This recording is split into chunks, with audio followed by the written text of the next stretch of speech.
안녕하세요. 단밤이에요. 오늘 하루도 잘 보내셨나요? 오늘은 여러분들께 재미있는 전래동화 옛날 이야기 읽어드리려고 해요. 단편 이야기 속에 많은 교훈이 담겨 있어서 잠드실 때 들으시면 잠이 더 솔솔 오실 거예요.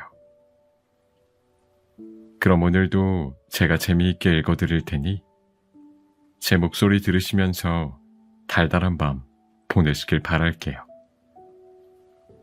구독과 좋아요, 알람 설정도 꼭 해주실 거죠?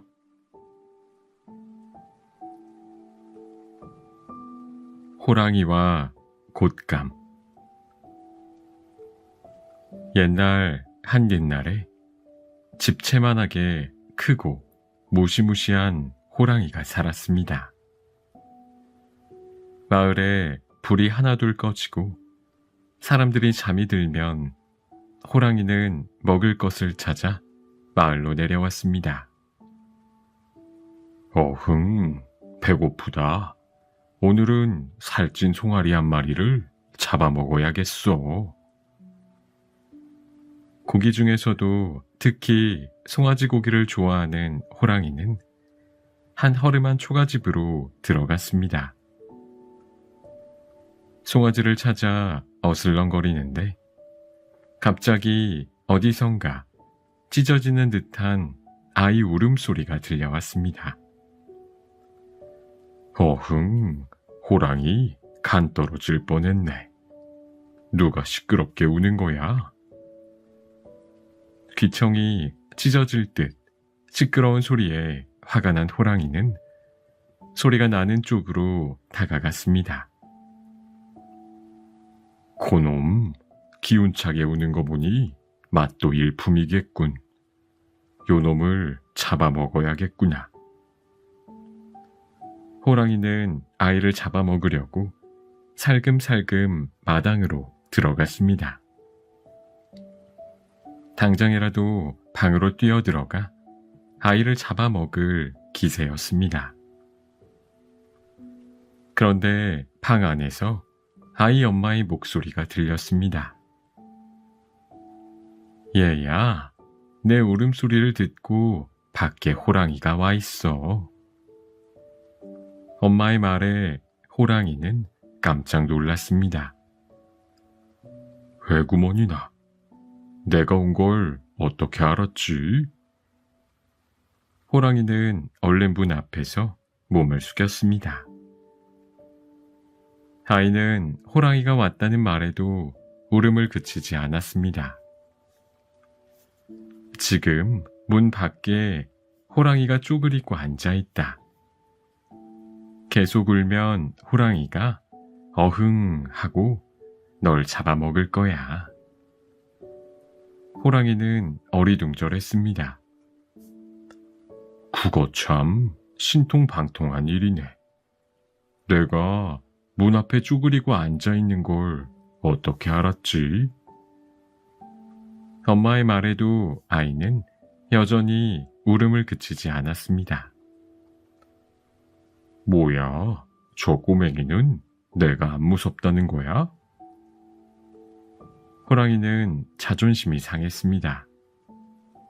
이래봬도 숲속의 왕인데 호랑이가 하나도 무섭지 않다니. 화가 난 호랑이는 당장 뛰어들어가 아이를 집어삼키려 했습니다. 그때였습니다. 엄마의 말에 아이가 울음을 뚝 그쳤습니다. 알았어. 옛다, 곶감, 이제 뚝. 호랑이는 깜짝 놀랐습니다. 아니 도대체 곶감이란 놈이 얼마나 무섭기에 울음을 뚝 그칠까? 호랑이는 너무 겁이 났습니다. 곶감이 나를 잡아먹기 전에 어서 도망가야겠다. 그런데 어디선가 부스럭거리는 소리가 들려왔습니다. 호랑이는 깜짝 놀라 눈이 커졌습니다. 어이쿠, 이게 바로 곶감인가 보구나. 잠시 뒤 호랑이의 등에 무언가가 올라탔습니다. 호랑이는 곶감이 자기를 잡아먹으려고 올라탔다고 생각했습니다. 어흥, 살려주세요. 오흥. 그런데 사실 호랑이 등에 올라탄 것은 곶감이 아니라 재물을 훔치러 들어온 도둑이었습니다. 담을 넘던 도둑이 그만 호랑이 등으로 떨어진 것이었습니다. 도둑은 호랑이의 소리를 듣고 깜짝 놀랐습니다. 우와, 호랑이다. 도둑이 고함을 치자 호랑이는 냅다 산으로 도망갔습니다. 어흥, 호랑이 살려. 갑자기 호랑이가 달리자 깜짝 놀란 도둑은 자기도 모르게 호랑이 털을 꽉 잡고 매달렸습니다. 바람처럼 빠르게 달리는 호랑이 등에 딱 달라붙어 떨어지려 하지 않았습니다. 어흥, 이놈의 곶감아, 어서 떨어져라. 호랑이는 뛰어가며 몸을 나무에 마구 부딪혔습니다. 어이쿠, 나 죽네. 결국 도둑은 나무에 걸려 호랑이 등에서 떨어졌습니다. 아이고, 이제 다음에 남의 집에 몰래 들어가는 일은 하지 말아야겠구나.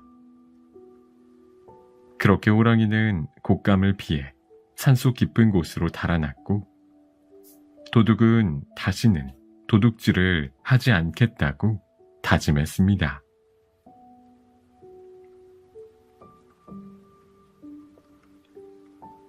설문대 할망. 옛날 한 옛날 설문대 할망이 있었습니다.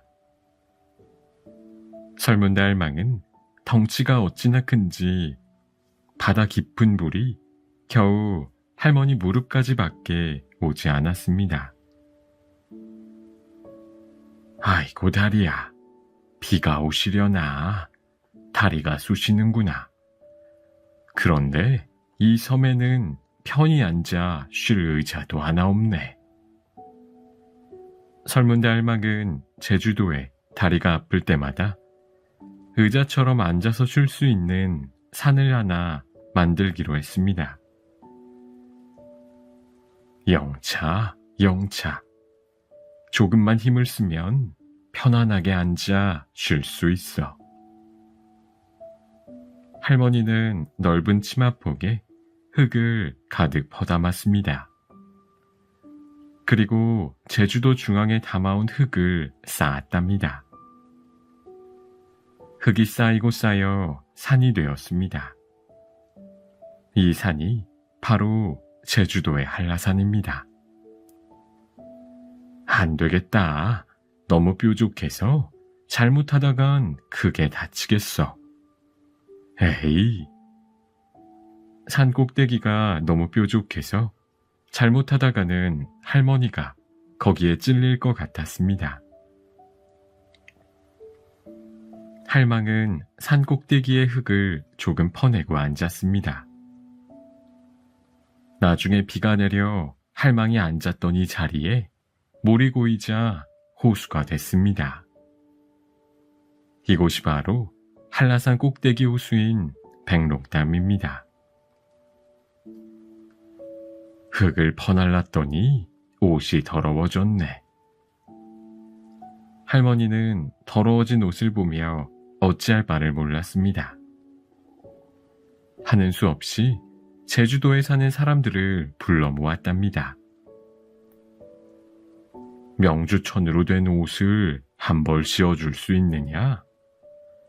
그렇게만 해준다면 너희 제주도 사람들이 육지를 편하게 드나들 수 있도록 다리를 놓아주마. 제주도 사람들은 고민했습니다. 분명히 육지를 드나들 다리가 생기면 더없이 좋지만 할망의 덩치가 워낙 커서 할망의 옷을 만들 명주를 구하는 게 쉬운 일이 아니었습니다. 명주는 누에에서 뽑은 가늘고 고운 실로 만든 옷감을 말합니다. 자, 우리가 모두 힘을 합친다면 가능할 겁니다. 한 사람이 나섰습니다. 그럼 우리 마을 사람들은 할망의 저고리를 만들도록 하죠. 또 한 사람이 나왔습니다. 좋아요. 그럼 우리는 할망 저고리에 옷고름을 만들도록 하죠. 또 한 사람이 나섰습니다. 그럼 우리는 할망의 치마를 만들도록 하겠습니다. 그렇게 제주도 사람들이 모두 모여 할망의 옷을 만들었습니다. 그런데 큰일이 났습니다. 할망의 옷이 어찌나 큰지 옷을 만들 명주를 구하기가 쉽지 않았습니다. 할망의 옷을 만들려면 100통의 명주가 필요했습니다. 사람들은 제주도 곳곳을 샅샅이 뒤져 명주를 긁어 모으기 시작했습니다. 어쩌지요? 약속한 날이 됐는데 명주가 모자라 옷을 다 짓지 못했어요. 그러나 명주는 99통밖에 모으질 못했고 할망의 옷도 미완성이 되었습니다. 사람들은 만들던 옷을 할망에게 가져갔습니다. 너희의 정성은 알겠으나 약속은 약속이다. 약속을 못 지켰으니 나는 그만 떠나도록 하겠다. 할망은 짓다가만 옷을 남겨둔 채 바닷물을 가르며 떠났습니다. 할망이 어디로 갔는지는 아무도 모른답니다.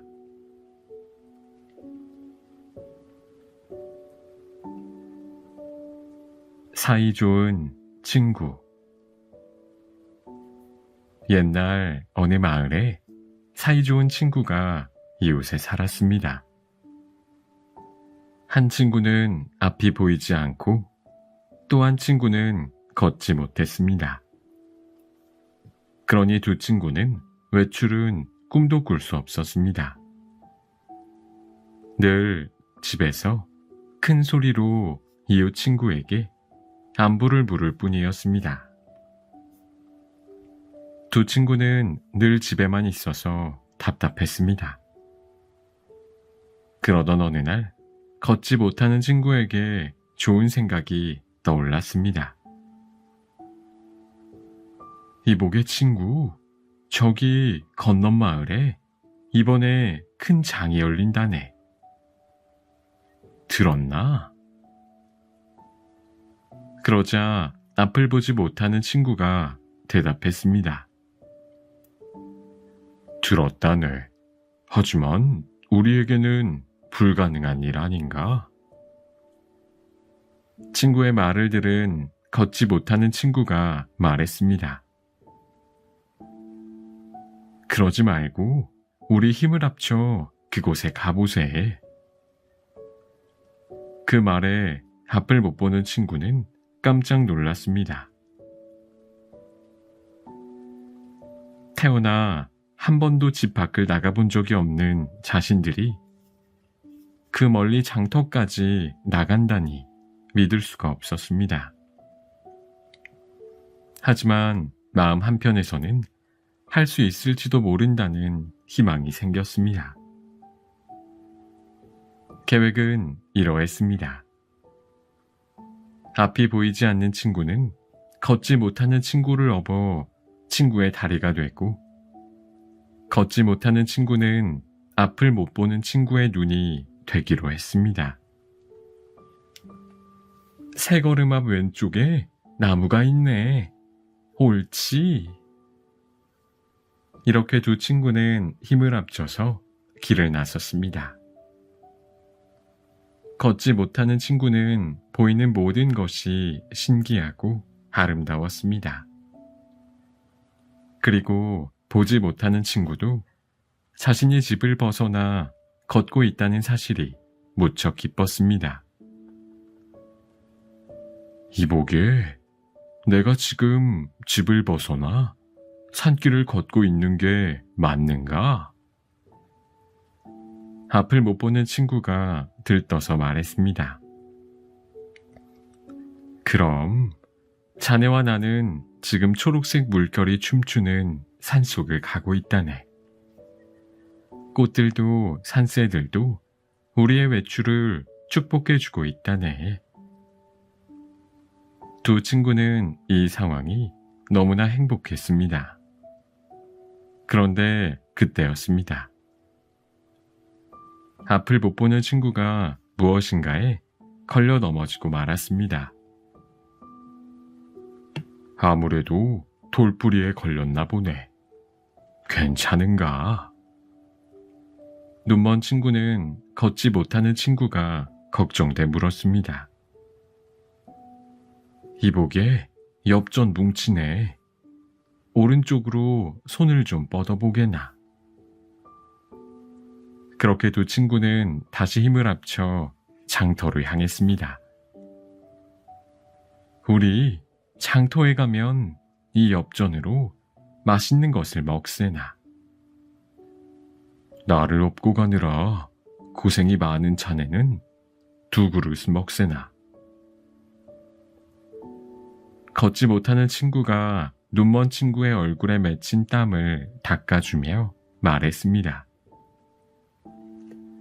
그렇게 두 친구는 종종 장터에서 나가 물건도 사고 강가에도 놀러 다니며 재미나게 살았답니다.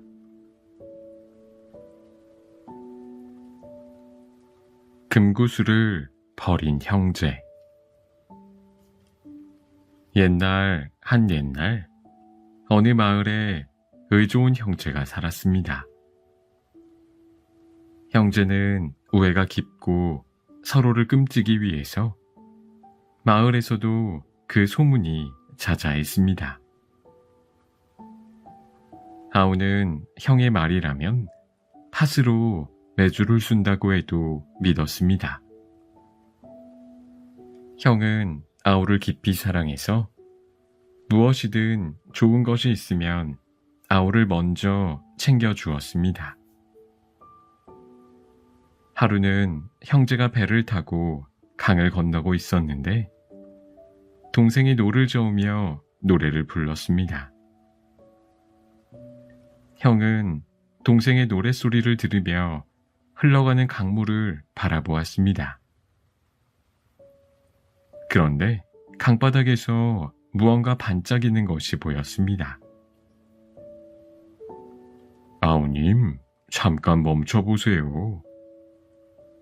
형님이 갑자기 배를 세우라고 하자 동생은 무슨 일인가 해서 노젓기를 멈추고 형님에게 물었습니다. 형님, 무슨 일이십니까? 저기 강바닥에 반짝거리는 게 보이십니까? 형은 아우가 잘 볼 수 있도록 손가락으로 강 바닥을 가리켰습니다. 아우는 형이 가리킨 쪽을 살펴보았습니다. 정말 강바닥에서 무언가 반짝반짝 빛을 내고 있었습니다.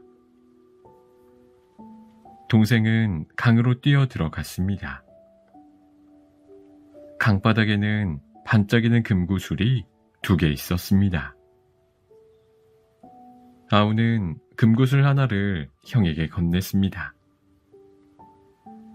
형과 아우는 그렇게 구슬을 하나씩 나누어 가졌답니다. 잠시 뒤 노를 젓던 아우가 노젓기를 멈추었습니다. 그리고 자신이 들고 있던 금구슬을 강으로 던졌습니다. 아니 아우님, 왜 그러십니까? 아우의 행동에 깜짝 놀란 형님이 물었습니다. 그러자 아우가 고개를 푹 숙인 채 말했습니다. 형님께 구슬을 드린 뒤에 제 구슬보다 형님의 구슬이 큰 것이 아닌가 하는 생각이 계속 들었어요. 그러면서 형님이 계속 원망스럽고 형님의 구슬과 바꾸고 싶다는 생각이 들었습니다. 그래서 구슬을 버린 것입니다. 아우의 말을 들은 형은 기분이 좋은 듯 싱글벙글 웃었습니다. 그러고는 강으로 뛰어들어가 조금 전 아우가 버린 구슬을 꺼내왔습니다. 아우님, 이렇게 하면 어떻습니까? 구슬을 잃어버린 사람이 상심이 클 테니 우리 구슬의 주인을 찾아줍시다. 형의 말을 들은 아우는 얼굴을 들 수 없었습니다. 남의 물건을 가지고 욕심을 부린 것이 부끄러웠습니다. 네, 형님. 그렇게 하는 것이 좋겠습니다. 형과 아우는 들고 있던 자루에 구슬을 넣었습니다. 못에 도착하면 사또에게 가서 금구슬을 강에서 주웠다고 말하고 주인을 찾아달라고 할 생각입니다. 동생은 힘차게 노를 저었답니다.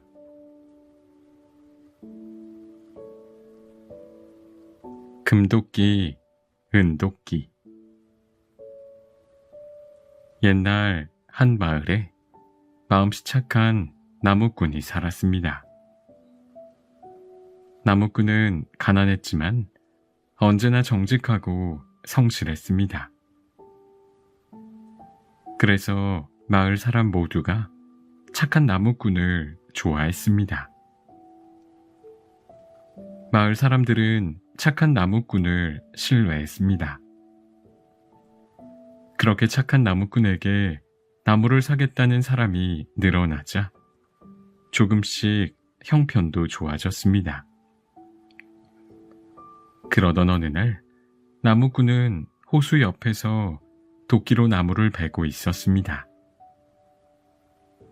나무꾼은 하늘을 한번 올려다보고는 서둘러 일했습니다. 어휴, 큰일이다. 서두르지 않으면 해가 떨어지겠어. 그때였습니다. 있는 힘껏 나무를 내려치는 순간 그만 도끼가 호수로 빠지고 말았습니다. 아이고 내 도끼. 도끼가 없으니 나는 굶어 죽게 생겼구나. 나무꾼은 눈물을 뚝뚝 흘렸습니다. 하나뿐인 도끼가 물에 빠졌으니 일을 할 수도 없고 일을 할 수 없으니 굶어 죽게 생겼습니다. 나무꾼은 연못 앞에 앉아 목 놓아 울었습니다. 그때였습니다. 하얀 안개가 연못 중앙을 휘감더니 연못에서 목소리가 들렸습니다. 무슨 일로 이렇게 슬피 우는 게냐? 깜짝 놀란 나무꾼이 눈을 비비고 다시 보니 호수 중앙에 긴 수염을 한 산신령이 서 있었습니다. 제가 나무를 하다가 하나뿐인 도끼를 호수에 빠뜨렸습니다. 나무꾼은 산신령께 자초지종을 설명했습니다. 그러자 산신령이 대답했습니다. 이곳에 빠뜨렸단 거냐? 그럼 내가 찾아주마. 연못으로 사라진 산신령이 한참 뒤에야 하얀 안개와 함께 다시 나타났습니다. 이 금도끼가 내 도끼냐? 아닙니다. 제 도끼는 귀한 금도끼가 아닙니다. 그러자 산신령은 다시 연못으로 들어갔습니다. 이것 보아라. 이 은도끼가 내 도끼냐? 아닙니다.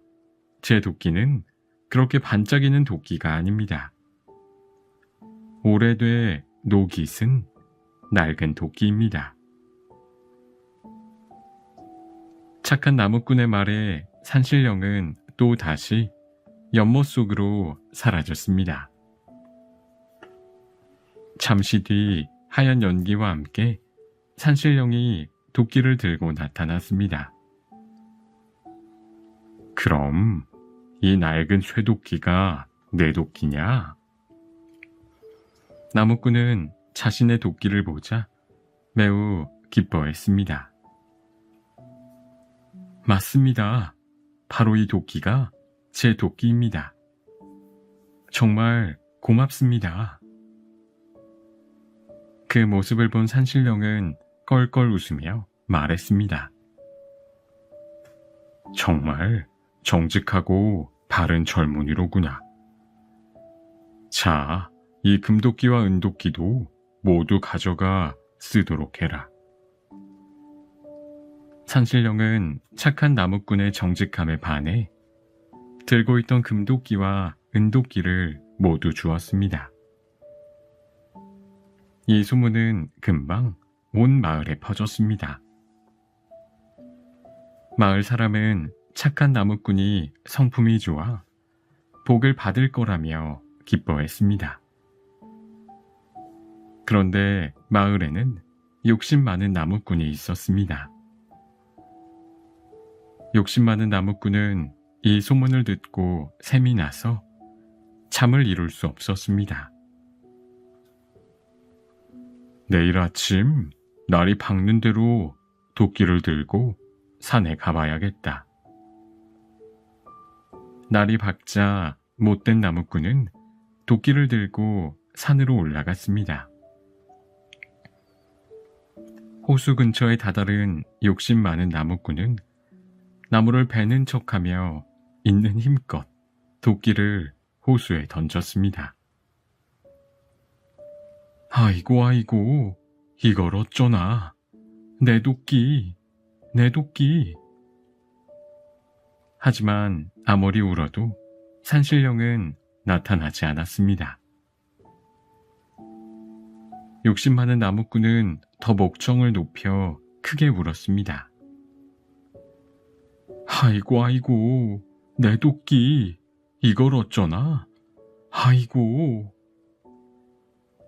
잠시 뒤 연못 한가운데로 하얀 안개가 휘몰아치더니 산신령이 나타났습니다. 너는 무슨 일로 이리 슬피 우는 게냐? 그러자 나무꾼이 재빨리 대답했습니다. 예, 연못에 제 도끼를 빠뜨렸습니다. 산신령은 도끼를 찾으러 연못으로 들어갔습니다. 그리고 잠시 뒤 금도끼를 들고 나타났습니다. 이 금도끼가 내 도끼냐? 그러자 못된 나무꾼이 재빨리 대답했습니다. 예, 이리 주십시오. 그건 제 도끼가 맞습니다. 그뿐이 아니었습니다. 욕심 많은 나무꾼은 이렇게 말했습니다. 그런데 신령님, 제가 은도끼도 빠뜨렸는데 혹시 못 보셨나요? 나무꾼의 말을 들은 산신령은 다시 연못에 들어갔습니다. 잠시 뒤 양손에 금도끼와 은도끼를 모두 들고 나타났습니다. 이 금도끼와 은도끼가 모두 내 것이란 말이냐? 산신령의 말에 나무꾼은 주저하지 않고 대답했습니다. 예, 그 도끼가 모두 다 제 도끼입니다. 어서 주세요. 나무꾼이 도끼를 받으려 하자 산신령이 고함을 질렀습니다. 이놈! 그러자 갑자기 하늘에서 천둥번개가 내리쳤습니다. 그리고 산신령은 온데간데 없이 사라졌습니다. 아니, 내 도끼는 주고 가셔야지요. 아무리 목 놓아 불러도 산신령은 나타나지 않았습니다. 욕심 많은 나무꾼은 자신의 도끼도 찾지 못했답니다.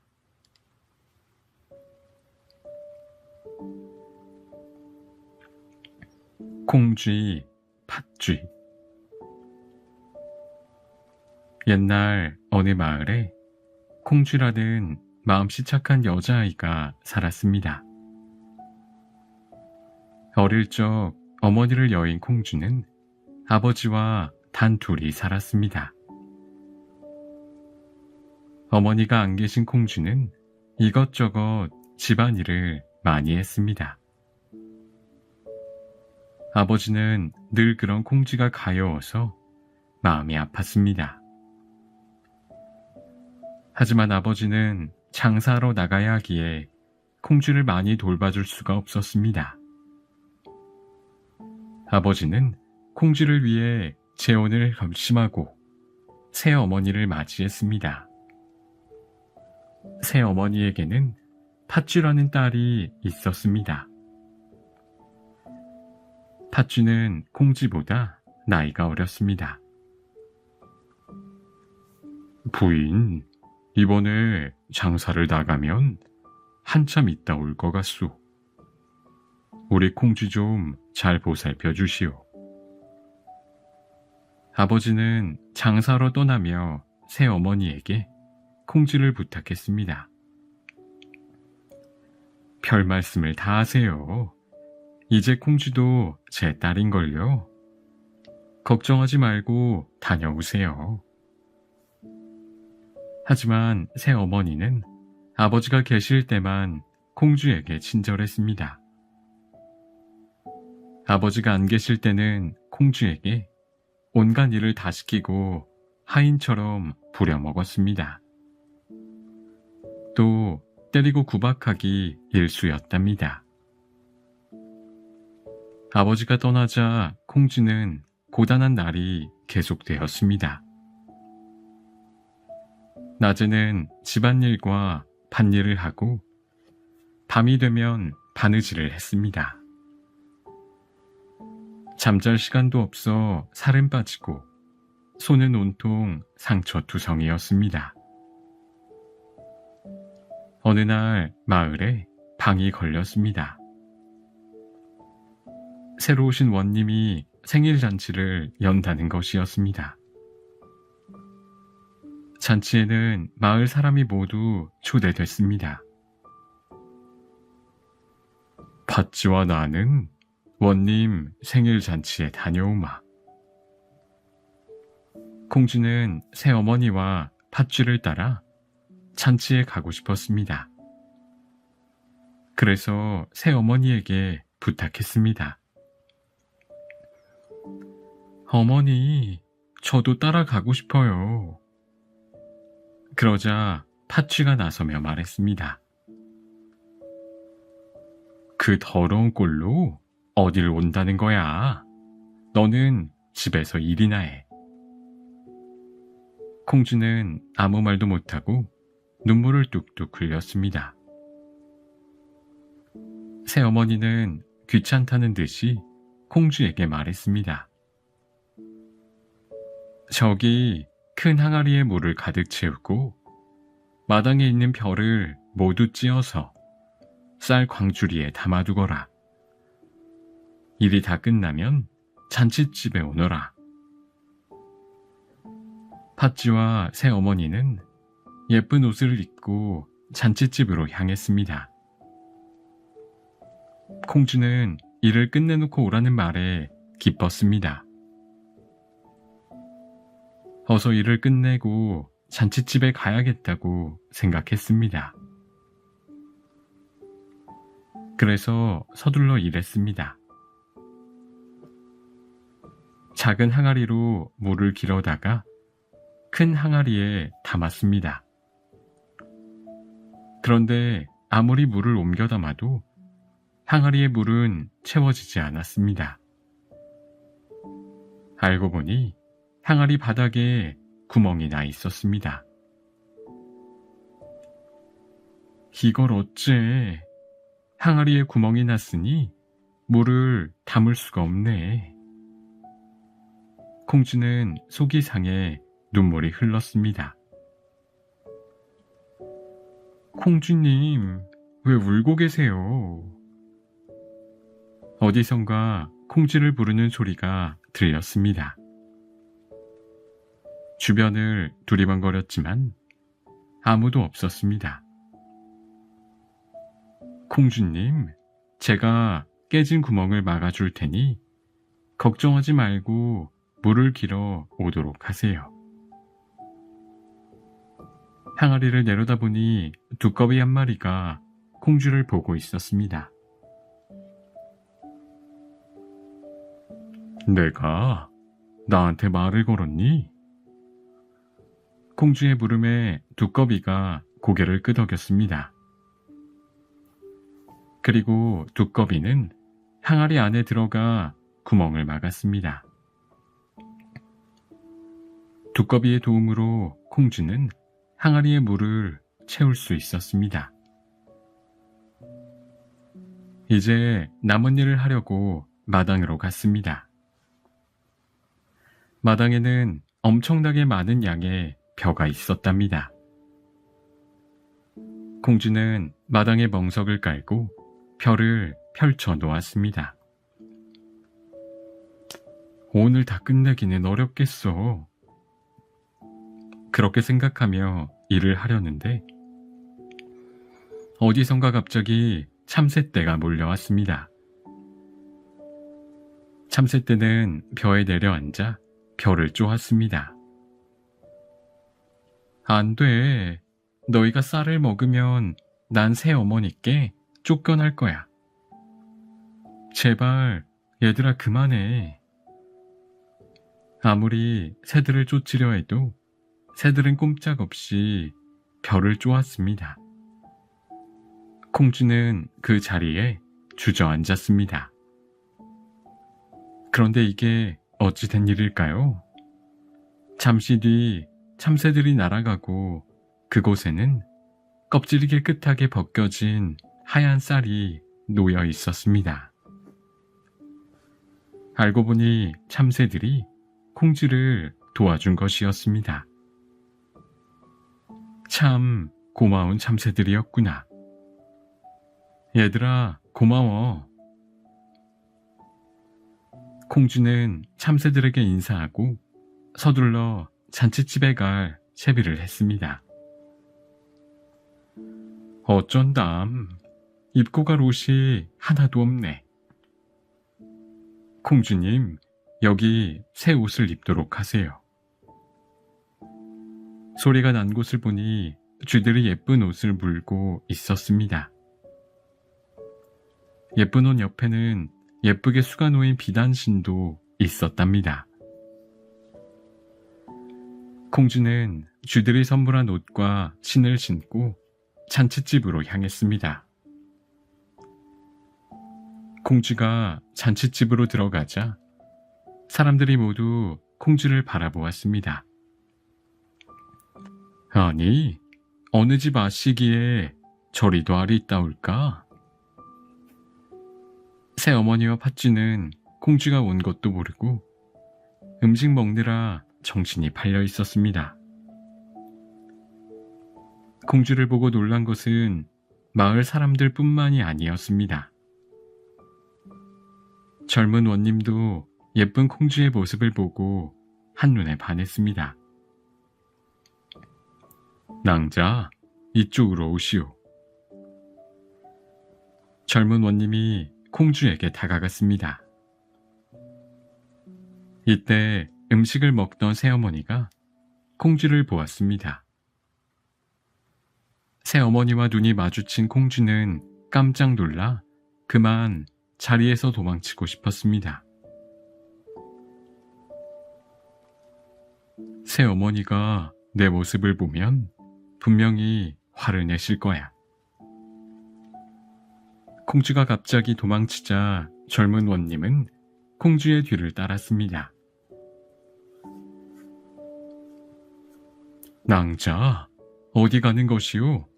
제발 이름이라도 알려주시오. 하지만 공주는 뒤도 돌아보지 않고 도망갔습니다. 그런데 도망을 가던 공주의 신발 한 짝이 그만 벗겨지고 말았습니다. 어머, 내 신! 하지만 쫓아오는 원님 때문에 신발을 주울 수가 없었습니다. 결국 공주는 비단신 한 짝을 놓고 그 자리에서 벗어났습니다. 젊은 원님은 공주가 남기고 간 비단신을 끌어안고 사라진 공주를 그리워했습니다. 다음날 마을이 온통 어수선했습니다. 젊은 원님이 비단신을 들고 집집마다 낭자를 찾아다녔기 때문입니다. 이 집에 시집 안 간 처자가 있으면 모두 나오시오. 드디어 공주 집에도 원님이 찾아왔습니다. 새어머니는 버선바람으로 원님을 맞이하러 달려나갔습니다. 어서 오세요, 나리. 저희 집에 이 신의 주인이 있습니다. 팥쥐야, 어서 신을 신어보아라. 새어머니의 말이 떨어지기가 무섭게 팥쥐가 비단신에 발을 넣었습니다. 그러나 비단신이 어찌나 작은지 팥쥐의 발이 반 밖에 들어가지 않았습니다. 이보시오. 그러다가 비단신 찢어지겠소. 어서 빼시오. 이 집에 다른 처자는 없소. 이방의 만류에도 팥쥐는 작은 비단신을 신으려고 안간힘을 썼습니다. 이 집에 시집 안 간 처자는 우리 아이뿐입니다. 이 비단신은 우리 팥쥐 것이 맞아요. 그때 멀리 장사를 가셨던 아버지가 돌아왔습니다. 부인, 나 돌아왔소. 이방에게서 어제 있었던 이야기를 들은 아버지는 이상히 여기고 공주를 찾았습니다. 공주야, 내가 왔다. 어디 있니, 공주야? 사실 새어머니가 공주를 나오지 못하도록 해서 공주는 문틈으로 이 광경을 지켜볼 수밖에 없었습니다. 아버지는 다시 공주를 불렀습니다. 그러자 누더기 옷을 입은 공주가 문을 열고 나왔습니다. 아버지. 젊은 원님은 공주에게도 신을 신어보라고 했습니다. 신은 공주의 발에 꼭 맞았습니다. 낭자, 이제야 찾았구려. 젊은 원님은 기뻐하며 공주의 손을 꼭 잡았습니다. 낭자, 나와 결혼해주겠소. 공주 아버지는 기뻐 어찌할 바를 몰랐습니다. 그때 이방이 말했습니다.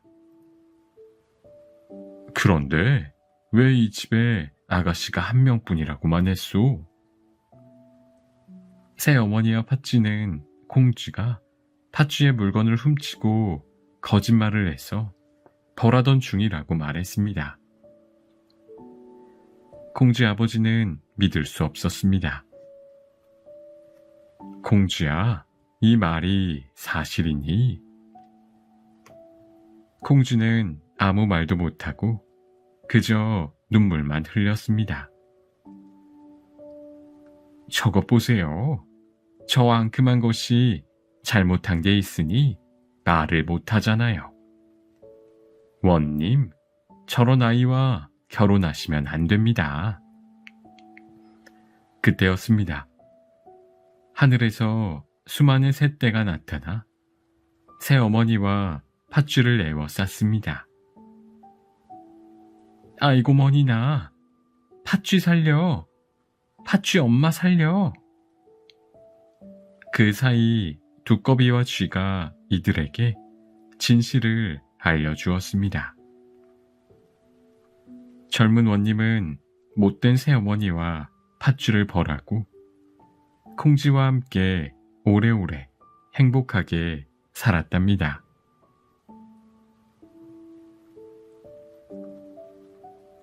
견우와 직녀. 옛날, 아주 먼 옛날, 하늘나라의 왕인 옥황상제에게 얼굴도 예쁘고 마음씨도 고운 직녀라는 딸이 하나 있었습니다. 직녀는 항상 배를 짜서 하늘나라 사람들에게 아름다운 옷을 만들어 주었습니다. 그러던 어느 날 직녀는 견우라는 청년을 보고 한눈에 반했습니다. 그는 농사를 짓고 소를 몰며 하루하루 열심히 살아가는 청년이었습니다. 첫눈에 반한 두 사람은 서로 사랑하게 되었답니다. 어느 날 옥황상제가 말했습니다. 이제 직녀도 혼인할 때가 됐으니 신랑감을 찾아봐야겠다. 직녀는 옥황상제에게 견우를 소개했습니다. 옥황상제도 부지런한 견우가 마음에 들어 두 사람의 결혼을 허락했습니다. 결혼을 하자 견우와 직녀는 일을 하지 않고 매일 놀러만 다녔습니다. 더는 옷을 만들지 않는 직녀 때문에 사람들은 헌 옷을 입으며 지냈고, 농사를 짓지 않는 견우 탓에 사람들은 곡식이 없어 굶는 날이 많았습니다. 그래서 두 사람은 옥황상제의 미움을 받았습니다. 더는 안 되겠다. 너희에게 벌을 내릴 것이다. 그렇게 해서 견우는 동쪽 끝으로, 직녀는 정반대인 서쪽 끝으로 쫓겨나 홀로 지내게 되었습니다. 갑작스러운 헤어짐에 견우와 직녀는 너무나 슬펐습니다. 두 사람은 옥황상제에게 잘못했다고 빌었습니다. 옥황상제는 1년에 딱 하루, 칠성날 밤에 은하수를 사이에 두고 얼굴만 볼 수 있게 허락했습니다.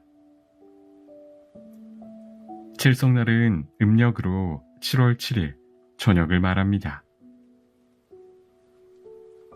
헤어진 두 사람은 서로 그리워하며 보냈습니다. 견우는 매일 서쪽만 바라보고 직녀는 매일 동쪽만 바라보며 하루빨리 만날 수 있기를 바랬습니다. 드디어 기다리고 기다리던 칠성날이 왔습니다. 밤하늘의 별들이 두 사람의 만남을 이어주고자 모여들었습니다. 별이 반짝이며 말했습니다. 얘들아, 오늘이 바로 견우님과 직녀님이 만나는 날이야. 서로 볼 수 있게 우리가 도와주자. 까만 밤하늘에 반짝이는 별들이 보이자 아름다운 은하수가 됐습니다.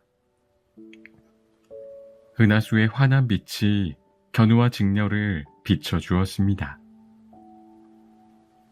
드디어 얼굴을 보게 된 두 사람은 눈물을 흘렸습니다. 1년을 기다려 견우님을 만났는데 손 한 번 잡지 못하다니. 두 사람은 더욱 슬퍼하며 많은 눈물을 흘렸습니다.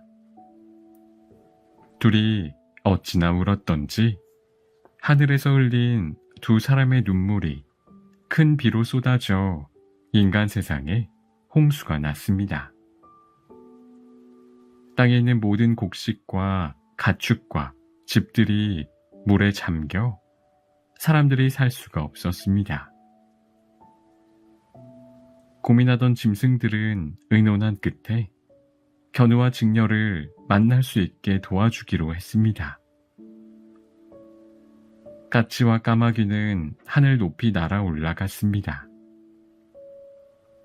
은하수에 모인 까치와 까마귀는 자신들의 몸을 잇대어 은하수 사이에 검은 다리를 만들어 주었습니다. 얼굴만 바라보았던 두 사람은 까치와 까마귀의 도움으로 마침내 은하수 사이를 건널 수 있게 되었습니다. 견우와 직녀는 서로의 손을 잡고 기뻐했습니다. 까치와 까마귀가 만든 이 다리가 바로 오작교랍니다. 호랑이와 곶감. 옛날 한 옛날에 집채만하게 크고 무시무시한 호랑이가 살았습니다.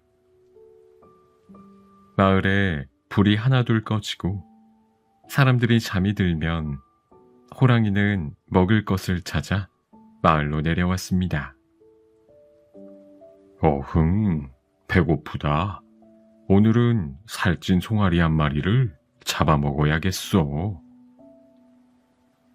고기 중에서도 특히 송아지 고기를 좋아하는 호랑이는 한 허름한 초가집으로 들어갔습니다. 송아지를 찾아 어슬렁거리는데 갑자기 어디선가 찢어지는 듯한 아이 울음소리가 들려왔습니다. 어흥, 호랑이 간 떨어질 뻔했네. 누가 시끄럽게 우는 거야? 귀청이 찢어질 듯 시끄러운 소리에 화가 난 호랑이는 소리가 나는 쪽으로 다가갔습니다. 고놈, 기운차게 우는 거 보니 맛도 일품이겠군. 요 놈을 잡아먹어야겠구나. 호랑이는 아이를 잡아먹으려고 살금살금 마당으로 들어갔습니다. 당장이라도 방으로 뛰어들어가 아이를 잡아먹을 기세였습니다. 그런데 방 안에서 아이 엄마의 목소리가 들렸습니다. 얘야, 내 울음소리를 듣고 밖에 호랑이가 와 있어. 엄마의 말에 호랑이는 깜짝 놀랐습니다. 회구머니나, 내가 온 걸 어떻게 알았지? 호랑이는 얼른 문 앞에서 몸을 숙였습니다. 아이는 호랑이가 왔다는 말에도 울음을 그치지 않았습니다. 지금 문 밖에 호랑이가 쪼그리고 앉아있다. 계속 울면 호랑이가 어흥 하고 널 잡아먹을 거야. 호랑이는 어리둥절했습니다. 그거 참 신통방통한 일이네. 내가 문 앞에 쪼그리고 앉아있는 걸 어떻게 알았지? 엄마의 말에도 아이는 여전히 울음을 그치지 않았습니다. 뭐야, 저 꼬맹이는 내가 안 무섭다는 거야? 호랑이는 자존심이 상했습니다. 이래봬도 숲속의 왕인데 호랑이가 하나도 무섭지 않다니. 화가 난 호랑이는 당장 뛰어들어가 아이를 집어삼키려 했습니다. 그때였습니다. 엄마의 말에 아이가 울음을 뚝 그쳤습니다. 알았다, 알았어. 옛다, 곶감, 이제 뚝. 호랑이는 깜짝 놀랐습니다. 아니 도대체 곶감이란 놈이 얼마나 무섭기에 울음을 뚝 그칠까? 호랑이는 너무 겁이 났습니다. 곶감이 나를 잡아먹기 전에 어서 도망가야겠다. 그런데 어디선가 부스럭거리는 소리가 들려왔습니다. 호랑이는 깜짝 놀라 눈이 커졌습니다. 어이쿠, 이게 바로 곶감인가 보구나. 잠시 뒤 호랑이의 등에 무언가가 올라탔습니다.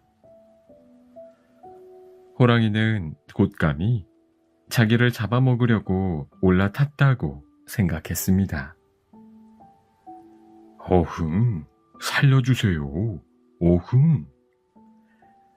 그런데 사실 호랑이 등에 올라탄 것은 곶감이 아니라 재물을 훔치러 들어온 도둑이었습니다. 담을 넘던 도둑이 그만 호랑이 등으로 떨어진 것이었습니다. 도둑은 호랑이의 소리를 듣고 깜짝 놀랐습니다. 우와, 호랑이다. 도둑이 고함을 치자 호랑이는 냅다 산으로 도망갔습니다. 어흥, 호랑이 살려. 갑자기 호랑이가 달리자 깜짝 놀란 도둑은 자기도 모르게 호랑이 털을 꽉 잡고 매달렸습니다. 바람처럼 빠르게 달리는 호랑이 등에 딱 달라붙어 떨어지려 하지 않았습니다. 어흥, 이놈의 곶감아, 어서 떨어져라. 호랑이는 뛰어가며 몸을 나무에 마구 부딪혔습니다. 어이쿠, 나 죽네. 결국 도둑은 나무에 걸려 호랑이 등에서 떨어졌습니다. 아이고, 이제 밤에 남의 집에 몰래 들어가는 일은 하지 말아야겠구나.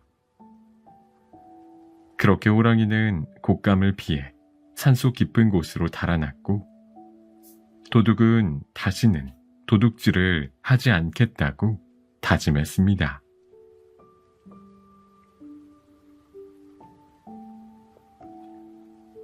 설문대 할망. 옛날 한 옛날 설문대 할망이 있었습니다. 설문대 할망은 덩치가 어찌나 큰지 바다 깊은 물이 겨우 할머니 무릎까지밖에 오지 않았습니다. 아이고 다리야, 비가 오시려나. 다리가 쑤시는구나. 그런데 이 섬에는 편히 앉아 쉴 의자도 하나 없네. 설문대 할망은 제주도에 다리가 아플 때마다 의자처럼 앉아서 쉴 수 있는 산을 하나 만들기로 했습니다. 영차, 영차. 조금만 힘을 쓰면 편안하게 앉아 쉴 수 있어. 할머니는 넓은 치마폭에 흙을 가득 퍼담았습니다. 그리고 제주도 중앙에 담아온 흙을 쌓았답니다. 흙이 쌓이고 쌓여 산이 되었습니다. 이 산이 바로 제주도의 한라산입니다. 안 되겠다. 너무 뾰족해서 잘못하다간 크게 다치겠어. 에이. 산 꼭대기가 너무 뾰족해서 잘못하다가는 할머니가 거기에 찔릴 것 같았습니다. 할망은 산 꼭대기의 흙을 조금 퍼내고 앉았습니다. 나중에 비가 내려 할망이 앉았던 이 자리에 물이 고이자 호수가 됐습니다. 이곳이 바로 한라산 꼭대기 호수인 백록담입니다. 흙을 퍼날랐더니 옷이 더러워졌네. 할머니는 더러워진 옷을 보며 어찌할 바를 몰랐습니다. 하는 수 없이 제주도에 사는 사람들을 불러 모았답니다. 명주천으로 된 옷을 한 벌 씌워줄 수 있느냐? 그렇게만 해준다면 너희 제주도 사람들이 육지를 편하게 드나들 수 있도록 다리를 놓아주마. 제주도 사람들은 고민했습니다.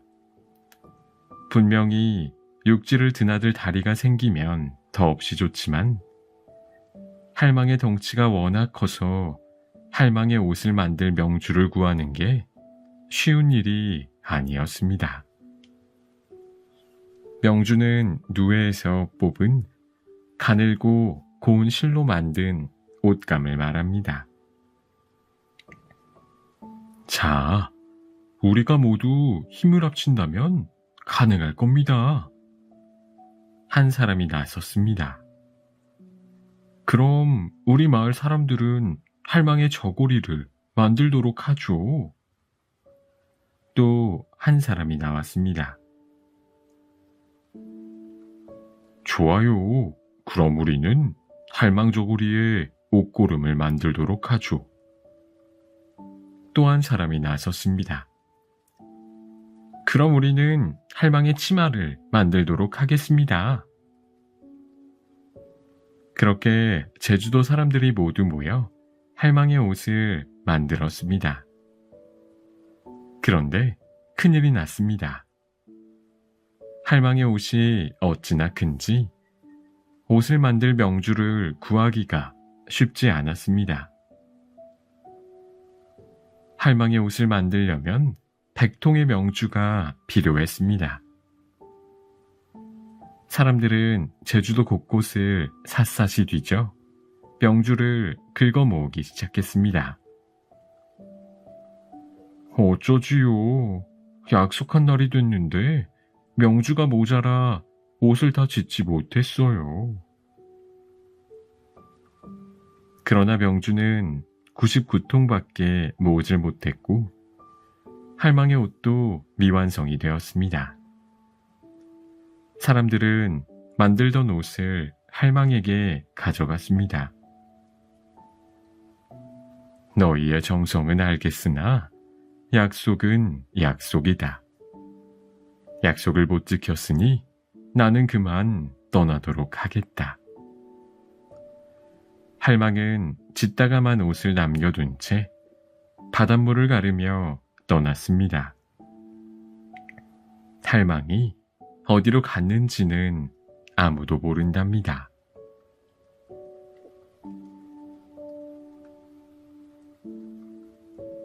사이좋은 친구. 옛날 어느 마을에 사이좋은 친구가 이웃에 살았습니다. 한 친구는 앞이 보이지 않고 또 한 친구는 걷지 못했습니다.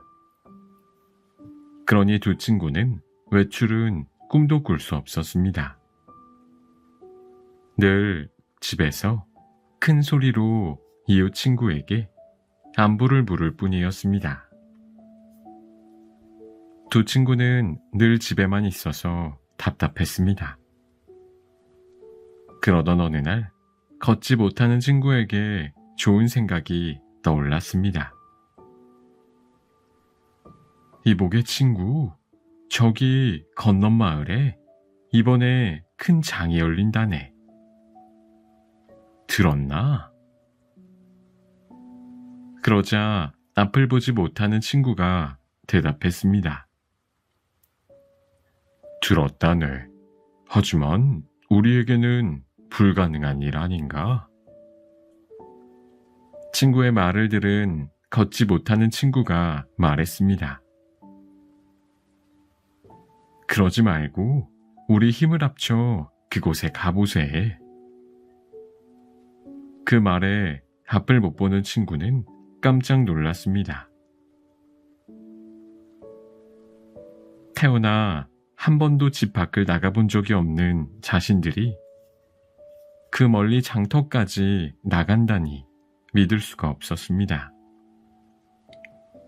하지만 마음 한편에서는 할 수 있을지도 모른다는 희망이 생겼습니다. 계획은 이러했습니다. 앞이 보이지 않는 친구는 걷지 못하는 친구를 업어 친구의 다리가 되고, 걷지 못하는 친구는 앞을 못 보는 친구의 눈이 되기로 했습니다. 세 걸음 앞 왼쪽에 나무가 있네. 옳지. 이렇게 두 친구는 힘을 합쳐서 길을 나섰습니다. 걷지 못하는 친구는 보이는 모든 것이 신기하고 아름다웠습니다. 그리고 보지 못하는 친구도 자신의 집을 벗어나 걷고 있다는 사실이 무척 기뻤습니다.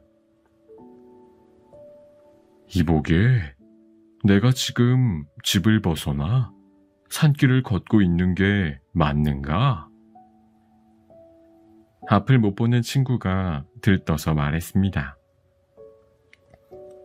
그럼 자네와 나는 지금 초록색 물결이 춤추는 산속을 가고 있다네. 꽃들도 산새들도 우리의 외출을 축복해주고 있다네.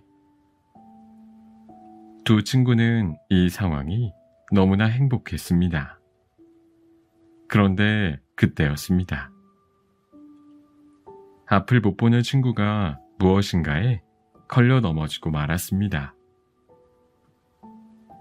아무래도 돌뿌리에 걸렸나 보네. 괜찮은가? 눈먼 친구는 걷지 못하는 친구가 걱정돼 물었습니다. 이보게, 엽전 뭉치네. 오른쪽으로 손을 좀 뻗어보게나.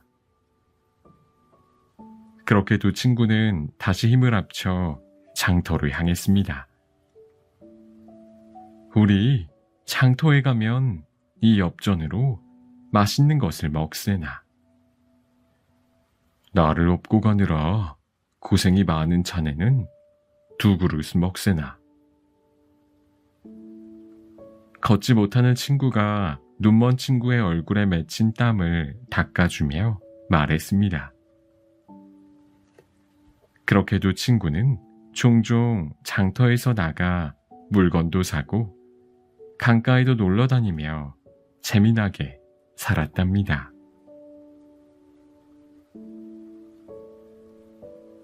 금구슬을 버린 형제. 옛날 한 옛날 어느 마을에 의좋은 형제가 살았습니다. 형제는 우애가 깊고 서로를 끔찍이 위해서 마을에서도 그 소문이 자자했습니다. 아우는 형의 말이라면 팥으로 매주를 순다고 해도 믿었습니다. 형은 아우를 깊이 사랑해서 무엇이든 좋은 것이 있으면 아우를 먼저 챙겨주었습니다. 하루는 형제가 배를 타고 강을 건너고 있었는데 동생이 노를 저으며 노래를 불렀습니다. 형은 동생의 노랫소리를 들으며 흘러가는 강물을 바라보았습니다. 그런데 강바닥에서 무언가 반짝이는 것이 보였습니다. 아우님, 잠깐 멈춰보세요. 형님이 갑자기 배를 세우라고 하자 동생은 무슨 일인가 해서 노젓기를 멈추고 형님에게 물었습니다. 형님, 무슨 일이십니까? 저기 강바닥에 반짝거리는 게 보이십니까? 형은 아우가 잘 볼 수 있도록 손가락으로 강 바닥을 가리켰습니다. 아우는 형이 가리킨 쪽을 살펴보았습니다. 정말 강바닥에서 무언가 반짝반짝 빛을 내고 있었습니다. 동생은 강으로 뛰어 들어갔습니다. 강바닥에는 반짝이는 금구슬이 2개 있었습니다. 아우는 금구슬 하나를 형에게 건넸습니다. 형과 아우는 그렇게 구슬을 하나씩 나누어 가졌답니다. 잠시 뒤 노를 젓던 아우가 노 젓기를 멈추었습니다. 그리고 자신이 들고 있던 금구슬을 강으로 던졌습니다. 아니 아우님, 왜 그러십니까? 아우의 행동에 깜짝 놀란 형님이 물었습니다. 그러자 아우가 고개를 푹 숙인 채 말했습니다. 형님께 구슬을 드린 뒤에 제 구슬보다 형님의 구슬이 큰 것이 아닌가 하는 생각이 계속 들었어요.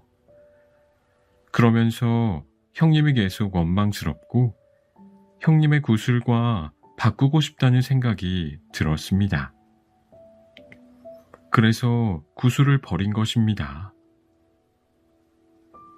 아우의 말을 들은 형은 기분이 좋은 듯 싱글벙글 웃었습니다. 그러고는 강으로 뛰어들어가 조금 전 아우가 버린 구슬을 꺼내왔습니다. 아우님, 이렇게 하면 어떻습니까? 구슬을 잃어버린 사람이 상심이 클 테니 우리 구슬의 주인을 찾아줍시다. 형의 말을 들은 아우는 얼굴을 들 수 없었습니다. 남의 물건을 가지고 욕심을 부린 것이 부끄러웠습니다. 네, 형님, 그렇게 하는 것이 좋겠습니다. 형과 아우는 들고 있던 자루에 구슬을 넣었습니다. 못에 도착하면 사또에게 가서 금구슬을 강에서 주웠다고 말하고 주인을 찾아달라고 할 생각입니다. 동생은 힘차게 노를 저었답니다.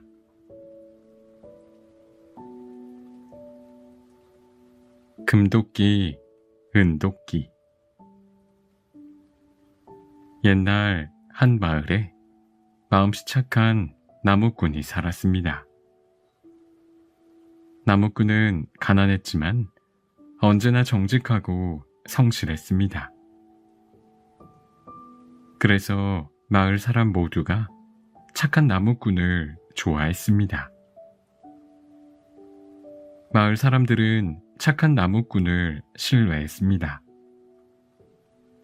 그렇게 착한 나무꾼에게 나무를 사겠다는 사람이 늘어나자 조금씩 형편도 좋아졌습니다. 그러던 어느 날 나무꾼은 호수 옆에서 도끼로 나무를 베고 있었습니다. 나무꾼은 하늘을 한번 올려다보고는 서둘러 일했습니다. 어휴, 큰일이다. 서두르지 않으면 해가 떨어지겠소. 그때였습니다. 있는 힘껏 나무를 내려치는 순간 그만 도끼가 호수로 빠지고 말았습니다. 아이고 내 도끼. 도끼가 없으니 나는 굶어 죽게 생겼구나. 나무꾼은 눈물을 뚝뚝 흘렸습니다. 하나뿐인 도끼가 물에 빠졌으니 일을 할 수도 없고 일을 할 수 없으니 굶어 죽게 생겼습니다. 나무꾼은 연못 앞에 앉아 목 놓아 울었습니다. 그때였습니다. 하얀 안개가 연못 중앙을 휘감더니 연못에서 목소리가 들렸습니다. 무슨 일로 이렇게 슬피 우는 게냐? 깜짝 놀란 나무꾼이 눈을 비비고 다시 보니 호수 중앙에 긴 수염을 한 산신령이 서 있었습니다. 제가 나무를 하다가 하나뿐인 도끼를 호수에 빠뜨렸습니다. 나무꾼은 산신령께 자초지종을 설명했습니다. 그러자 산신령이 대답했습니다.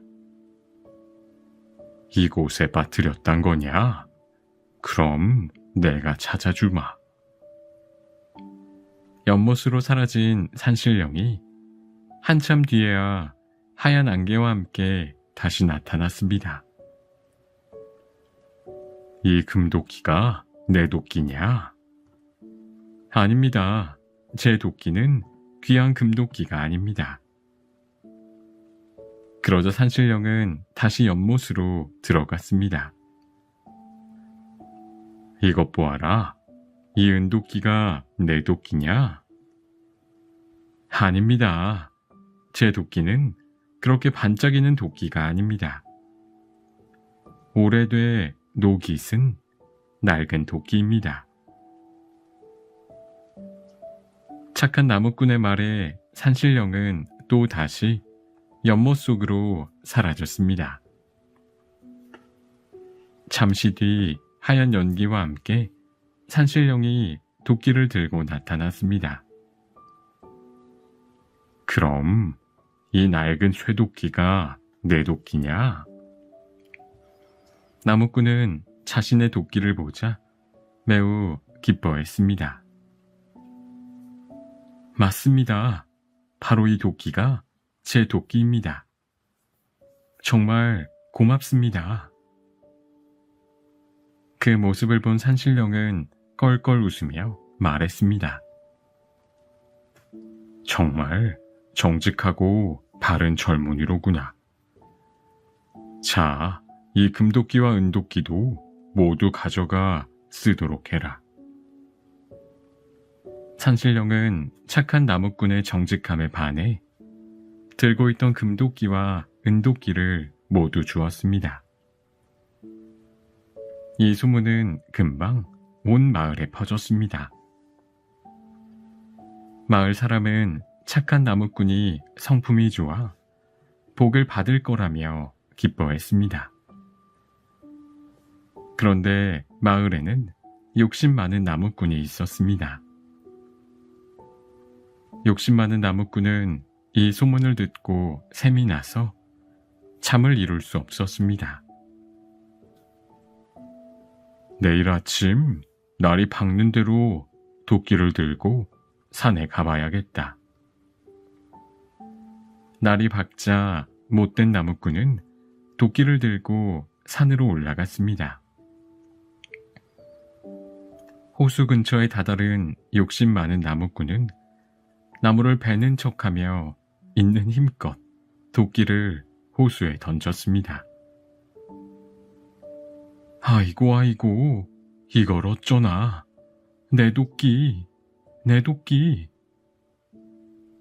하지만 아무리 울어도 산신령은 나타나지 않았습니다. 욕심 많은 나무꾼은 더 목청을 높여 크게 울었습니다. 아이고, 내 도끼. 이걸 어쩌나. 아이고. 잠시 뒤 연못 한가운데로 하얀 안개가 휘몰아치더니 산신령이 나타났습니다. 너는 무슨 일로 이리 슬피 우는 게냐? 그러자 나무꾼이 재빨리 대답했습니다. 예, 연못에 제 도끼를 빠뜨렸습니다. 산신령은 도끼를 찾으러 연못으로 들어갔습니다. 그리고 잠시 뒤 금도끼를 들고 나타났습니다. 이 금도끼가 내 도끼냐? 그러자 못된 나무꾼이 재빨리 대답했습니다. 예, 이리 주십시오. 그건 제 도끼가 맞습니다. 그뿐이 아니었습니다. 욕심 많은 나무꾼은 이렇게 말했습니다. 그런데 신령님, 제가 은도끼도 빠뜨렸는데 혹시 못 보셨나요? 나무꾼의 말을 들은 산신령은 다시 연못에 들어갔습니다. 잠시 뒤 양손에 금도끼와 은도끼를 모두 들고 나타났습니다. 이 금도끼와 은도끼가 모두 내 것이란 말이냐? 산신령의 말에 나무꾼은 주저하지 않고 대답했습니다. 예, 그 도끼가 모두 다 제 도끼입니다. 어서 주세요. 나무꾼이 도끼를 받으려 하자 산신령이 고함을 질렀습니다. 이놈! 그러자 갑자기 하늘에서 천둥번개가 내리쳤습니다. 그리고 산신령은 온데간데 없이 사라졌습니다. 아니, 내 도끼는 주고 가셔야지요. 아무리 목 놓아 불러도 산신령은 나타나지 않았습니다. 욕심 많은 나무꾼은 자신의 도끼도 찾지 못했답니다.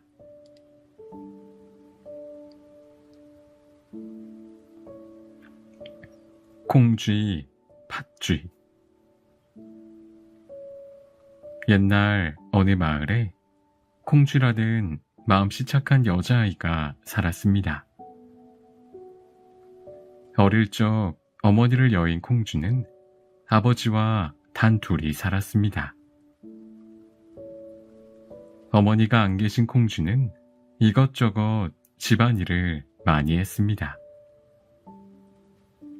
아버지는 늘 그런 콩쥐가 가여워서 마음이 아팠습니다. 하지만 아버지는 장사하러 나가야 하기에 콩쥐를 많이 돌봐줄 수가 없었습니다. 아버지는 콩쥐를 위해 재혼을 결심하고 새 어머니를 맞이했습니다. 새 어머니에게는 팥쥐라는 딸이 있었습니다. 팥쥐는 콩쥐보다 나이가 어렸습니다. 부인, 이번에 장사를 나가면 한참 있다 올 것 같소. 우리 콩쥐 좀 잘 보살펴 주시오. 아버지는 장사로 떠나며 새 어머니에게 콩쥐를 부탁했습니다. 별 말씀을 다 하세요. 이제 콩쥐도 제 딸인걸요. 걱정하지 말고 다녀오세요. 하지만 새 어머니는 아버지가 계실 때만 콩쥐에게 친절했습니다. 아버지가 안 계실 때는 콩쥐에게 온갖 일을 다 시키고 하인처럼 부려먹었습니다. 또 때리고 구박하기 일쑤였답니다. 아버지가 떠나자 콩쥐는 고단한 날이 계속되었습니다. 낮에는 집안일과 밭일을 하고 밤이 되면 바느질을 했습니다. 잠잘 시간도 없어 살은 빠지고 손은 온통 상처투성이었습니다. 어느 날 마을에 방이 걸렸습니다. 새로 오신 원님이 생일 잔치를 연다는 것이었습니다. 잔치에는 마을 사람이 모두 초대됐습니다. 팥쥐와 나는 원님 생일 잔치에 다녀오마. 콩쥐는 새어머니와 팥쥐를 따라 잔치에 가고 싶었습니다. 그래서 새어머니에게 부탁했습니다. 어머니, 저도 따라가고 싶어요. 그러자 팥쥐가 나서며 말했습니다. 그 더러운 꼴로 어딜 온다는 거야? 너는 집에서 일이나 해. 콩쥐는 아무 말도 못하고 눈물을 뚝뚝 흘렸습니다. 새어머니는 귀찮다는 듯이 콩쥐에게 말했습니다. 저기 큰 항아리에 물을 가득 채우고 마당에 있는 별을 모두 찧어서 쌀 광주리에 담아두거라. 일이 다 끝나면 잔칫집에 오너라.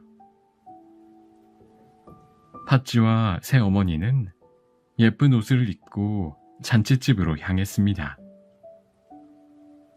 콩쥐는 일을 끝내놓고 오라는 말에 기뻤습니다. 어서 일을 끝내고 잔칫집에 가야겠다고 생각했습니다. 그래서 서둘러 일했습니다. 작은 항아리로 물을 길어다가 큰 항아리에 담았습니다. 그런데 아무리 물을 옮겨 담아도 항아리의 물은 채워지지 않았습니다. 알고 보니 항아리 바닥에 구멍이 나 있었습니다. 이걸 어째?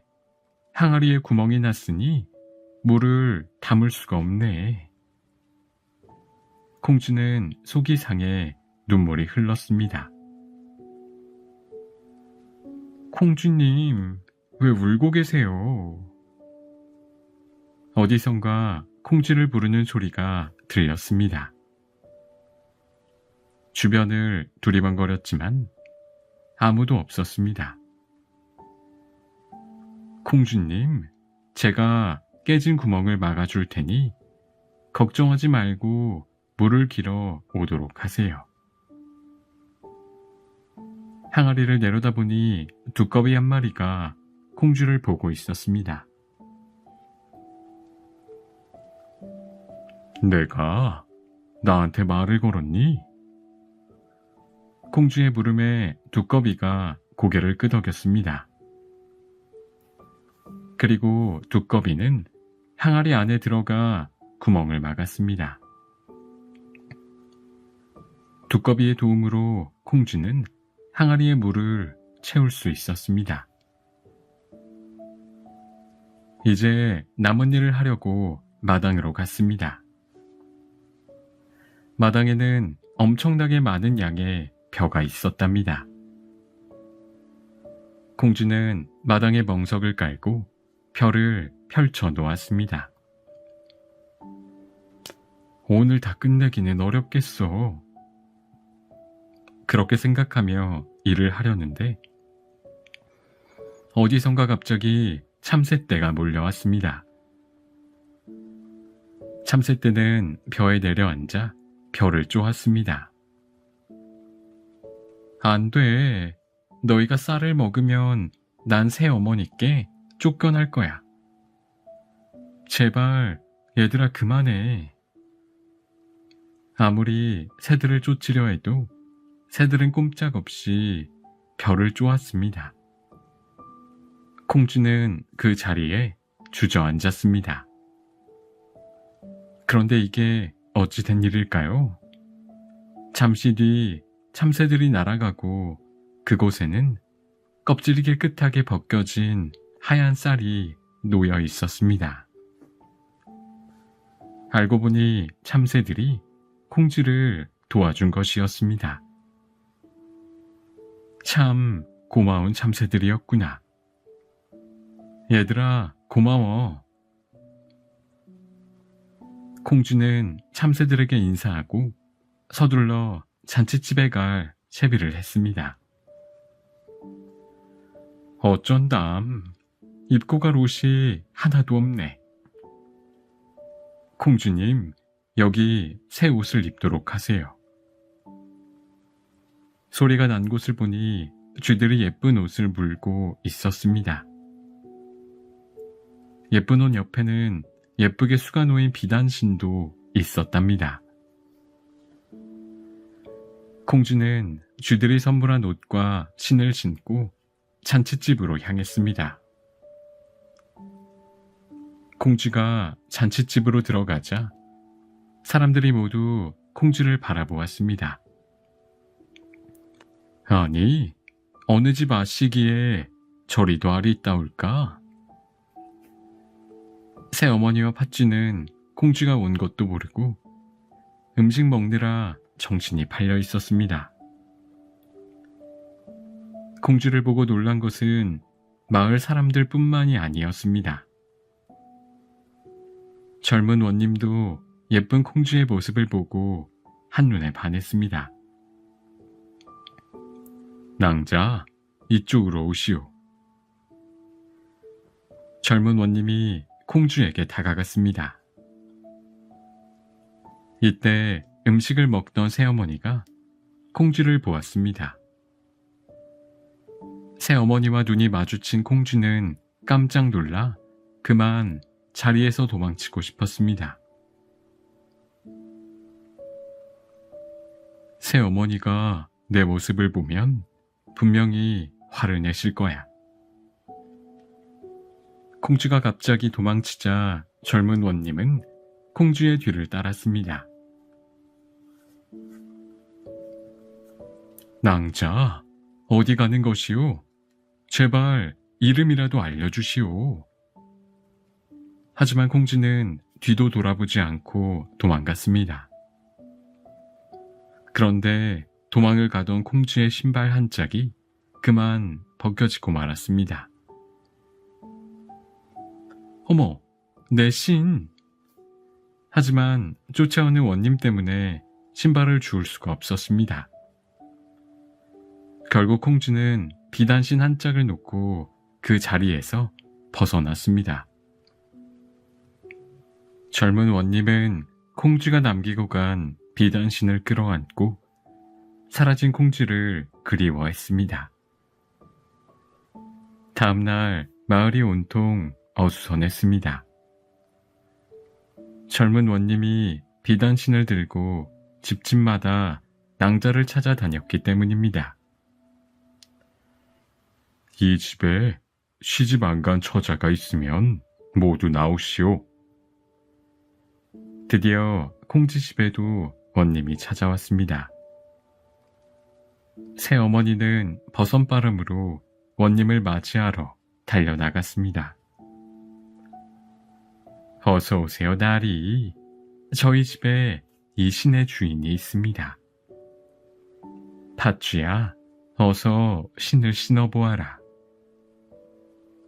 새어머니의 말이 떨어지기가 무섭게 팥쥐가 비단신에 발을 넣었습니다. 그러나 비단신이 어찌나 작은지 팥쥐의 발이 반 밖에 들어가지 않았습니다. 이보시오. 그러다가 비단신 찢어지겠소. 어서 빼시오. 이 집에 다른 처자는 없소. 이방의 만류에도 팥쥐는 작은 비단신을 신으려고 안간힘을 썼습니다. 이 집에 시집 안 간 처자는 우리 아이뿐입니다. 이 비단신은 우리 팥쥐 것이 맞아요. 그때 멀리 장사를 가셨던 아버지가 돌아왔습니다. 부인, 나 돌아왔소. 이방에게서 어제 있었던 이야기를 들은 아버지는 이상히 여기고 콩쥐를 찾았습니다. 콩쥐야, 내가 왔다. 어디 있니, 콩쥐야? 사실 새어머니가 콩쥐를 나오지 못하도록 해서 콩쥐는 문틈으로 이 광경을 지켜볼 수밖에 없었습니다. 아버지는 다시 콩쥐를 불렀습니다. 그러자 누더기 옷을 입은 콩쥐가 문을 열고 나왔습니다. 아버지. 젊은 원님은 콩쥐에게도 신을 신어보라고 했습니다. 신은 콩쥐의 발에 꼭 맞았습니다. 낭자, 이제야 찾았구려. 젊은 원님은 기뻐하며 콩쥐의 손을 꼭 잡았습니다. 낭자, 나와 결혼해주겠소. 콩쥐 아버지는 기뻐 어찌할 바를 몰랐습니다. 그때 이방이 말했습니다. 그런데 왜 이 집에 아가씨가 한 명뿐이라고만 했소? 새어머니와 팥쥐는 공쥐가 팥쥐의 물건을 훔치고 거짓말을 해서 벌하던 중이라고 말했습니다. 공쥐 아버지는 믿을 수 없었습니다. 공쥐야, 이 말이 사실이니? 공쥐는 아무 말도 못하고 그저 눈물만 흘렸습니다. 저것 보세요. 저 앙큼한 것이 잘못한 게 있으니 말을 못하잖아요. 원님, 저런 아이와 결혼하시면 안 됩니다. 그때였습니다. 하늘에서 수많은 새떼가 나타나 새어머니와 팥쥐를 에워쌌습니다. 아이고 머니나, 팥쥐 살려, 팥쥐 엄마 살려. 그 사이 두꺼비와 쥐가 이들에게 진실을 알려주었습니다. 젊은 원님은 못된 새어머니와 팥쥐를 벌하고 콩쥐와 함께 오래오래 행복하게 살았답니다.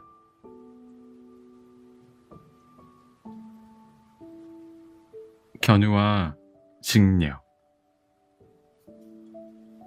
옛날, 아주 먼 옛날, 하늘나라의 왕인 옥황상제에게 얼굴도 예쁘고 마음씨도 고운 직녀라는 딸이 하나 있었습니다. 직녀는 항상 배를 짜서 하늘나라 사람들에게 아름다운 옷을 만들어 주었습니다. 그러던 어느 날 직녀는 견우라는 청년을 보고 한눈에 반했습니다. 그는 농사를 짓고 소를 몰며 하루하루 열심히 살아가는 청년이었습니다. 첫눈에 반한 두 사람은 서로 사랑하게 되었답니다. 어느 날 옥황상제가 말했습니다.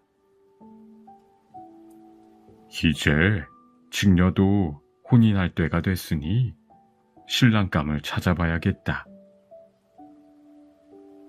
직녀는 옥황상제에게 견우를 소개했습니다. 옥황상제도 부지런한 견우가 마음에 들어 두 사람의 결혼을 허락했습니다. 결혼을 하자 견우와 직녀는 일을 하지 않고 매일 놀러만 다녔습니다. 더는 옷을 만들지 않는 직녀 때문에 사람들은 헌 옷을 입으며 지냈고, 농사를 짓지 않는 견우 탓에 사람들은 곡식이 없어 굶는 날이 많았습니다. 그래서 두 사람은 옥황상제의 미움을 받았습니다. 더는 안 되겠다. 너희에게 벌을 내릴 것이다. 그렇게 해서 견우는 동쪽 끝으로, 직녀는 정반대인 서쪽 끝으로 쫓겨나 홀로 지내게 되었습니다. 갑작스러운 헤어짐에 견우와 직녀는 너무나 슬펐습니다. 두 사람은 옥황상제에게 잘못했다고 빌었습니다. 옥황상제는 1년에 딱 하루, 칠성날 밤에 은하수를 사이에 두고 얼굴만 볼 수 있게 허락했습니다. 칠성날은 음력으로 7월 7일 저녁을 말합니다. 헤어진 두 사람은 서로 그리워하며 보냈습니다. 견우는 매일 서쪽만 바라보고 직녀는 매일 동쪽만 바라보며 하루빨리 만날 수 있기를 바랬습니다. 드디어 기다리고 기다리던 칠성날이 왔습니다. 밤하늘의 별들이 두 사람의 만남을 이어주고자 모여들었습니다. 별이 반짝이며 말했습니다. 얘들아, 오늘이 바로 견우님과 직녀님이 만나는 날이야. 서로 볼 수 있게 우리가 도와주자. 까만 밤하늘에 반짝이는 별들이 보이자 아름다운 은하수가 됐습니다. 은하수의 환한 빛이 견우와 직녀를 비춰주었습니다. 드디어 얼굴을 보게 된 두 사람은 눈물을 흘렸습니다. 1년을 기다려 견우님을 만났는데 손 한 번 잡지 못하다니. 두 사람은 더욱 슬퍼하며 많은 눈물을 흘렸습니다. 둘이 어찌나 울었던지 하늘에서 흘린 두 사람의 눈물이 큰 비로 쏟아져 인간 세상에 홍수가 났습니다. 땅에 있는 모든 곡식과 가축과 집들이 물에 잠겨 사람들이 살 수가 없었습니다. 고민하던 짐승들은 의논한 끝에 견우와 직녀를 만날 수 있게 도와주기로 했습니다. 까치와 까마귀는 하늘 높이 날아 올라갔습니다. 은하수에 모인 까치와 까마귀는 자신들의 몸을 잇대어 은하수 사이에 검은 다리를 만들어 주었습니다. 얼굴만 바라보았던 두 사람은 까치와 까마귀의 도움으로 마침내 은하수 사이를 건널 수 있게 되었습니다. 견우와 직녀는 서로의 손을 잡고 기뻐했습니다. 까치와 까마귀가 만든 이 다리가 바로 오작교랍니다.